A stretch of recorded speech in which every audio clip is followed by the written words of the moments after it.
Salut tout le monde, bienvenue sur les bêtises de Choc-Miel. Aujourd'hui, je vous propose de découvrir une recette asiatique, c'est le sauté de poulet aux noix de cajou. Vous allez voir que c'est pas compliqué, il faut certains ingrédients spécifiques, mais on les trouve très facilement. Vous allez voir toutes les étapes en vidéo. On commence la recette en préparant les poivrons, donc vous les passez sous l'eau claire, vous les coupez en deux, vous retirez les graines et vous allez faire de grandes lanières que ensuite vous allez retailler à nouveau pour faire des morceaux de 2-3 cm à peu près.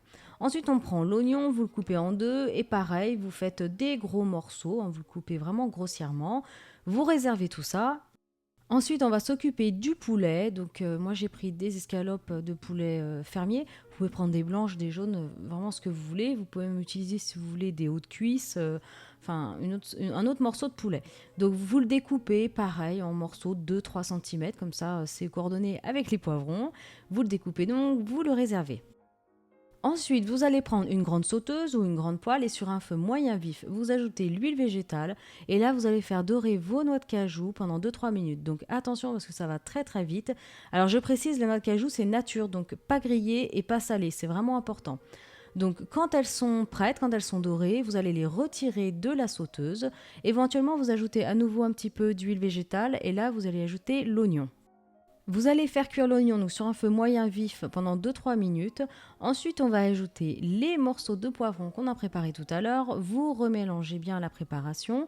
Et là, vous allez baisser le feu au minimum. Vous couvrez et vous allez laisser cuire pendant 15-20 minutes. Il faut que le poivron soit vraiment très tendre. Donc, vous surveillez de temps en temps la cuisson. Au bout de 20 minutes, donc là c'est prêt, on retire les poivrons et les oignons, vous les réservez dans un bol et ensuite on va s'occuper de la cuisson du poulet. Donc toujours dans la même poêle, vous ajoutez le poulet, on va y ajouter ensuite de la sauce soja. Donc je précise que c'est bien la sauce soja salée, c'est pas la sucrée. Donc la sauce soja, ensuite vous allez ajouter la sauce de poisson, donc qu'on connaît plus souvent sous le nom de gnoc mam.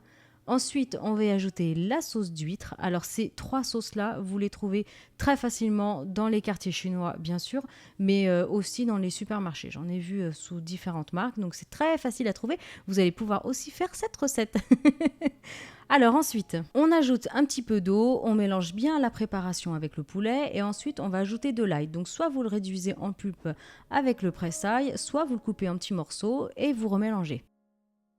On remélange un petit peu, donc tout ça sur un feu moyen. Ensuite, on va rajouter donc les poivrons avec les oignons qu'on a fait cuire juste avant.